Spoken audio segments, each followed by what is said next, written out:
গ্রেফতার ভাঙড়ে তৃণমূল নেতা আরাবুল ইসলাম। ভাঙড় থেকে গ্রেফতার করা হয় তৃণমূল নেতাকে। উত্তর কাশীপুর থানার হাতে গ্রেফতার করা হয় আরাবুল ইসলামকে। গত বছর পঞ্চায়েত ভোটের মনোনয়নের সময় ভাঙড়ে ব্যাপক হিংসার ঘটনা ঘটে, তারপর ইতিমধ্যে গ্রেফতার করা হয়েছে। আজকে জানবো এই নিয়ে কথা বলে সঙ্গে রয়েছে আমাদের প্রতিনিধি বিক্রম। আমরা জানি ইতিমধ্যে গ্রেফতার করা হয়েছে আরাবুল ইসলামকে, ঠিক কি তথ্য, কি আপডেট এই মুহূর্তে? দেখো, গত বছর পঞ্চায়েত নির্বাচনের সময় মনোনয়ন পর্বের সময় দেখা গিয়েছিল ভাঙড়কে উত্তপ্ত হতে এবং একাধিক ব্যক্তির মৃত্যু ঘটতে, খুন হতে, এবং সেইখানেই কিন্তু একাধিক মামলা রুজু করে পুলিশ আধিকারিকরা। প্রথমে সেটা রাজ্য পুলিশের তরফ থেকে রুজু করা হয়েছিল। পরবর্তী ক্ষেত্রে ভাঙড় যেহেতু কলকাতা পুলিশের অধীনে চলে যায়, সেহেতু কলকাতা পুলিশের তরফ থেকে বিজয়গঞ্জ থানায় যে মামলা রুজু হয় সেখানে আইএসএফ কর্মী খুনের মামলার ঘটনায় যেটা আমরা জানতে পারছি যে আজকে সন্ধ্যেবেলা আরাবুল ইসলাম, তৃণমূল কংগ্রেসের ভাঙড়ের দুর্দণ্ড প্রতাপ নেতা, তাকে গ্রেফতার করলো কলকাতা পুলিশের আধিকারিকরা এবং তাকে ইতিমধ্যেই লালবাজারে নিয়ে যাওয়া হয়েছে। যেটা পুলিশ সূত্রের খবর যে বিজয়গঞ্জ বাজারের যে খুনের মামলা, সেখানে শুধুমাত্র খুনের মামলা নয়, তার সঙ্গে সঙ্গে রায়োটিং, একই সঙ্গে কর্তব্যরত পুলিশ কর্মীদের ওপরে হামলার অভিযোগ রয়েছে। 307 অর্থাৎ খুনের চেষ্টা, তার সঙ্গে সঙ্গে পাবলিক প্রপার্টি অর্থাৎ সরকারি সম্পত্তি নষ্টের অভিযোগ রয়েছে। অত্যন্ত গুরুত্বপূর্ণভাবে দুটি আরো ধারা রয়েছে, তা হলো অস্ত্র আইনে মামলা রয়েছে এবং একই সঙ্গে এক্সপ্লোসিভ সাবস্টেন্স অ্যাক্ট অর্থাৎ বিস্ফোরক আইনে মামলা রয়েছে। এই মামলা অর্থাৎ বিজয়গঞ্জ থানার যে খুনের এবং তার সঙ্গে সঙ্গে অস্ত্র আইন বা বিস্ফোরকের মামলা, সেই মামলাতেই কিন্তু গ্রেফতার করা হয়েছে আরাবুল ইসলামকে। তাকে ইতিমধ্যেই লালবাজারে নিয়ে গিয়ে জিজ্ঞাসাবাদ করা হচ্ছে এবং এই গোটা ঘটনা সংক্রান্ত বিষয় নিয়ে তার কাছ থেকে তথ্য জানতে যাওয়া হচ্ছে। যেটা পুলিশ সূত্রের খবর যে আগামীকাল আরাবুল ইসলামকে বারুইপুর জেলা আদালতে পেশ করা হবে। সেখানে পুলিশ তাকে এই খুনের মামলায় নিজেদের হেফাজতে নেওয়ার জন্য আবেদন জানাবে, এমনটাই আমরা লালবাজার সূত্রে জানতে পারছি। বিক্রম, তুমি আমাদের সঙ্গে থাকো। আরাবুল ইসলামের ছেলে, তিনি কি বলছেন শোনাবো আপনাদের। 15 তারিখে একটা মার্ডার হয়েছিল আইএসএফ এর একজন, সেই কেসে নাকি অ্যারেস্ট করা হয়েছে। ওই দিন নমিনেশনের লাস্ট ডেট ছিল। ওই দিনে আমরা সবাই ওখানেই ছিলাম বিডিও অফিসের ভেতরে। তার সিসিটিভি ফুটেজ দেখলে আপনারা বুঝতে পারবেন এই ঘটনায় 1% আরাবুল ইসলাম বা আমাদের দলের নেতৃত্বদের কোনো এখানে যোগাযোগ কোনো কিছুই নেই। নওশাদ সিদ্দিকীর নেতৃত্বে আমাদের দলের দুজন মার্ডার হলো, তাকে কেন গ্রেপ্তার নয়? বিক্রম আমাদের প্রতিনিধি রয়েছে আমাদের সঙ্গে। বিক্রম, আরাবুল ইসলামের ছেলে তিনি পাল্টা অভিযোগ আনছেন যে আইএসএফ এর তরফ থেকে কেন নওশাদকে গ্রেফতার করা হলো না, কারণ হিংসায় তো তারাও জড়িত। দেখো, ভাঙড়ে মনোনয়ন পর্বের সময় যখন গন্ডগোল ঘটেছিল, যখন অশান্তির ঘটনা ঘটেছিল, আমরা জানি যে দুপক্ষেরই কিন্তু লোকের মৃত্যুর ঘটনা ঘটেছিল এবং একাধিক মামলা রুজু করা হয়েছিল। একদিকে যেরকম তৃণমূল কংগ্রেসের তরফ থেকে যে অভিযোগ করা হয় তাতে আইএসএফ এর একাধিক নেতা, যার মধ্যে নওশাদ সিদ্দিকীর নামও ছিল, এফআইআর এ নাম দেওয়া হয়। অপরদিকে আইএসএফ এর তরফ থেকে তাদের যে কর্মীরা খুন হয়েছিলেন তার ভিত্তিতে তৃণমূল কংগ্রেসের নেতৃত্বের মধ্যে আরাবুল ইসলাম সহ একাধিক নেতার বিরুদ্ধে কিন্তু তারা এফআইআর করে এবং পুলিশের তরফ থেকে সুমোটো একটি কেস রেজিস্টার করা হয়। এক্ষেত্রে দাঁড়িয়ে আরাবুল ইসলামকে যেই মামলাতে গ্রেফতার করা হয়েছে সেখানে কিন্তু আইএসএফ কর্মী খুনের ঘটনায় আইএসএফ নেতৃত্বের তরফ থেকে যে অভিযোগপত্র জমা দেওয়া হয়েছিল, যেখানে সরাসরি এফআইআর নেম অ্যাকিউজ ছিলেন আরাবুল ইসলাম, তাকেই কিন্তু এতদিন বাদে পুলিশের আধিকারিকরা কার্যত কলকাতা পুলিশ ভাঙড়কে নেওয়ার পরে, ভাঙড়ের দায়িত্ব নেওয়ার পরে আরাবুল ইসলামকে গ্রেফতার করলো। এবং জানিয়ে রাখবো, যেহেতু অত্যন্ত গুরুত্বপূর্ণ মামলা, তার কারণ মামলার ধারাগুলো অবশ্যই গুরুত্বপূর্ণ। এখানে একদিকে খুনের ধারা রয়েছে, খুনের ধারার পাশাপাশি খুনের চেষ্টা ধারা এবং সব থেকে গুরুত্বপূর্ণ অস্ত্র আইন এবং বিস্ফোরক আইনে কিন্তু এই মামলাটি রয়েছে। সেই মামলাতেই মূলত গ্রেফতার করা হয়েছে আরাবুল ইসলামকে। পুলিশ তাকে ইতিমধ্যেই লালবাজারে নিয়ে গেছে। কলকাতা পুলিশের ডিটেকটিভ ডিপার্টমেন্ট এবং তার সঙ্গে সঙ্গে বিজয়গঞ্জ থানার পুলিশ তাকে যৌথভাবে জিজ্ঞাসাবাদ করছে। আগামীকাল আরাবুলকে বারুইপুর আদালতে পেশ করা হবে, সেখানে পুলিশ তাকে নিজের হেফাজতে নেওয়ার জন্য আবেদন জানাবে। বিক্রম, এই ধারাগুলো সম্পর্কে একটু যদি আমাদেরকে বিস্তারিতভাবে জানাও আমাদেরকে। দেখো, বিজয়গঞ্জ বাজার থানা অর্থাৎ নতুন যে কলকাতা পুলিশের অধীনে থানাটি হয়েছে, সেখানে যেই ধারাতে এই মামলাগুলি রয়েছে তার মধ্যে আমি সবার আগে যেটা উল্লেখ করব 147, 148, 149 আইপিসি অর্থাৎ রাইটিং এর মামলা, তার পাশাপাশি 332, 353 সহ একাধিক ধারা অর্থাৎ সরকারি কর্তব্যরত সরকারি আধিকারিক বা পুলিশ কর্মী তাদের উপরে হামলার অভিযোগ, একই সঙ্গে 307 খুনের চেষ্টার মামলা, অত্যন্ত গুরুত্বপূর্ণভাবে 302 ধারা, কারণ আইএসএফ কর্মী খুনের প্রেক্ষিতে কিন্তু এই মামলাটি হয়েছে। সুতরাং খুনের মামলা এখানে রয়েছে। এর পাশাপাশি পিডিপিপি অ্যাক্ট অর্থাৎ সরকারি সম্পত্তি নষ্ট করার অভিযোগ রয়েছে।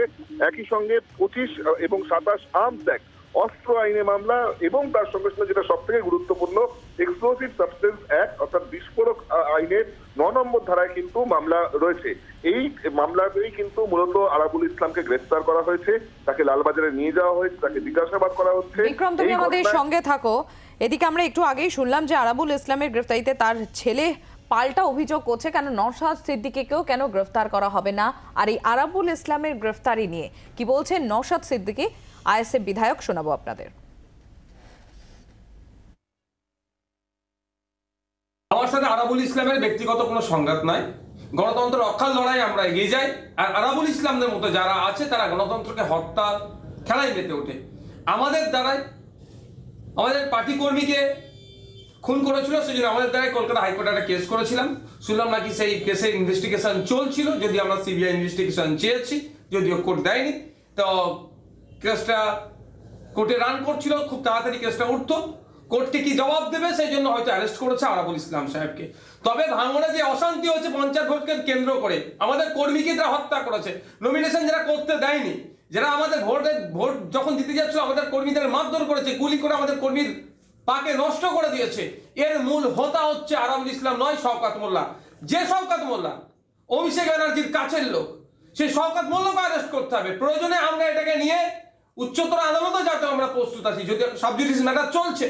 আমরা চাই শওকত মোল্লাকে অ্যারেস্ট করা হোক, যে পাওনের অবজারভার ছিল, বাইরে থেকে গুন্ডা মাস্তান অস্ত্র শস্ত্র নিয়েছে, এই আরাবুল ইসলামদের সহযোগিতা নিয়ে ভাঙড়ে অশান্তি করেছে, যে অভিষেক ব্যানার্জির কাছের লোক, তাকে অ্যারেস্ট করা হোক। এখন আরাবুল ইসলামকে আমার মনে হয় তো এক ধরনের ছেটে ফেলা হচ্ছে, কারণ আরাবুল ইসলাম তুলনামূলক এখন তার শক্তি ক্ষয় হয়েছে, সে আর এখানে দাঁড়াতে পারছে না। আর মমতা ব্যানার্জির ভাষায় দুধের গায়ে, তো দুধের গায়ে এখন দুধ দিতে পারছে না, সেই জন্য ওকে বাজারে তুলে দাও, ওকে অ্যারেস্ট করে দাও। এখন শওকত মোল্লাকে হয়তো ফুল প্লেজে খেলার মতো সুযোগ করে দেওয়া হচ্ছে। আমরা শওকত মোল্লার অ্যারেস্ট চাইছি। শওকত মোল্লার নেতৃত্বে ভাঙড়ের সমস্ত রকম অশান্তি হচ্ছে, তাকে যদি অ্যারেস্ট করে আমরা আইনের দ্বারস্থ বাড়াবো। নওশাদ সিদ্দিকী আরাবুল ইসলামের গ্রেফতারির পর যখন শওকত মোল্লার গ্রেফতারি চাইছেন, তখন কি বলছেন ক্যানিং পূর্বের বিধায়ক শওকত মোল্লা, শোনাবো আপনাদের।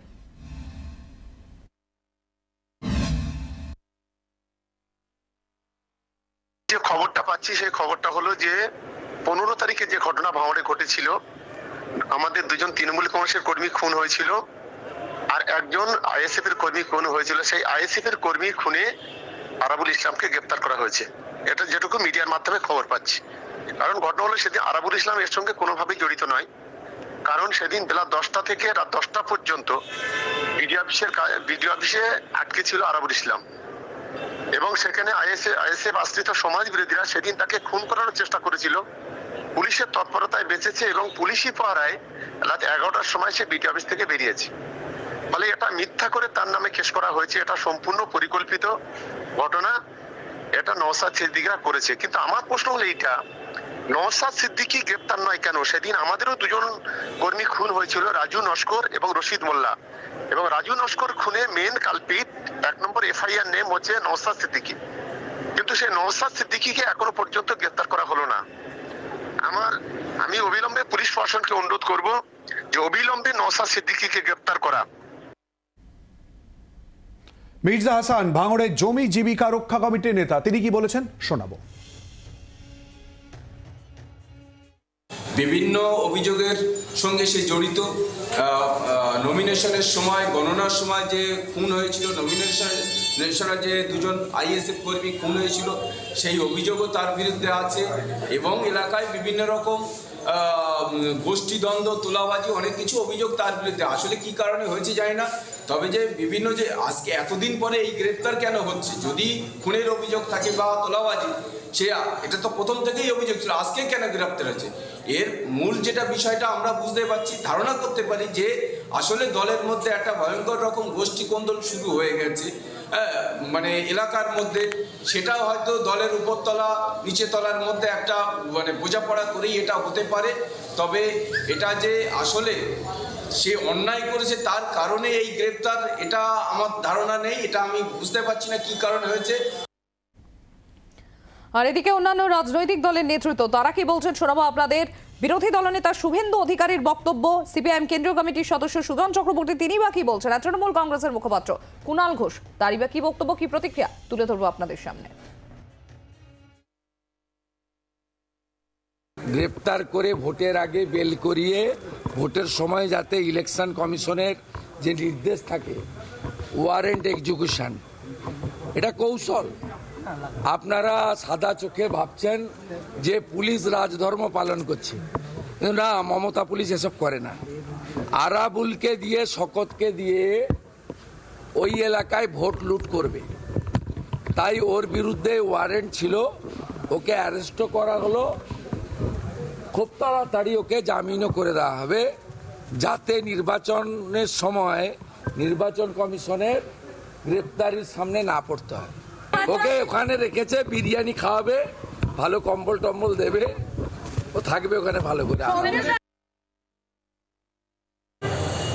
আগেও গ্রেপ্তার হয়েছে, দল থেকে এক্সপেল হয়েছে, তারপরে আবার ছাড়া পেয়েছে এবং আবার দলের নেতা হয়েছে। এটা কবে এরা গ্রেপ্তার হবে না কবে এরা ছাড়া পাবেন, এটা সবই তো দাদার ইচ্ছায় কাজ বা দিদির ইচ্ছায় কাজ, না বোঝার কোনো কারণ নেই। তোলাবাজি করেছে বলে গ্রেপ্তার না, বরং তোলাবাজি করে দলকে ঠিকমতো দিতে পারছে না, তাই ওর কোনো প্রয়োজন নেই। আরাবুলের মাথায় যারা বসে আছেন তারা আরাবুলের চাইতে বড় তোলাবাজ বলেই এখন আরাবুলকে রাখার কোনো দরকার হবে না। যে কেস দেওয়া হয়েছে তাতে কোনো মার্ডার কেসের উল্লেখ নেই, 302 ধারা নেই। আরাবুল ইসলাম তিনি যদি তৃণমূল কংগ্রেসেরই নেতা হন, আর পুলিশও যখন তৃণমূল কংগ্রেসের সরকারের, তো তাহলে পুলিশ গ্রেফতারের প্রশ্নে রাজধর্ম পালন করছে। তাহলে আরাবুল কি অপরাধ করেছেন, আদৌ কোনো অপরাধ করেছেন কি করেননি, করে থাকলে কি করেছেন কিছুই জানি না, কিন্তু গ্রেফতারের বিষয়টা এটা প্রমাণ করে দিচ্ছে যে বিরোধীরা যে অভিযোগ করেন যে পুলিশ এই করছে না, পুলিশ ওই করছে না, এই অভিযোগগুলো পুরোদস্তুর ভিত্তিহীন, সস্তা রাজনীতির অভিযোগ। পুলিশ তো আরাবুলকে গ্রেফতার করেছে, এবার আরাবুল ইসলাম তিনি অপরাধ করেছেন কি করেননি তিনি বা তার আইনজীবীরা বলতে পারবেন, আমরা জানি না, আমি বলতেও পারবো না। কিন্তু বিরোধীরা সাধারণভাবে যে উৎসাহ রাজনীতি করেন সেটা এই ঘটনার মধ্যে দিয়ে ভিত্তিহীন বলে প্রমাণিত হয়ে যাচ্ছে। বাংলার আওয়াজ, বাঙালির আবেগ, জি 24 ঘন্টা।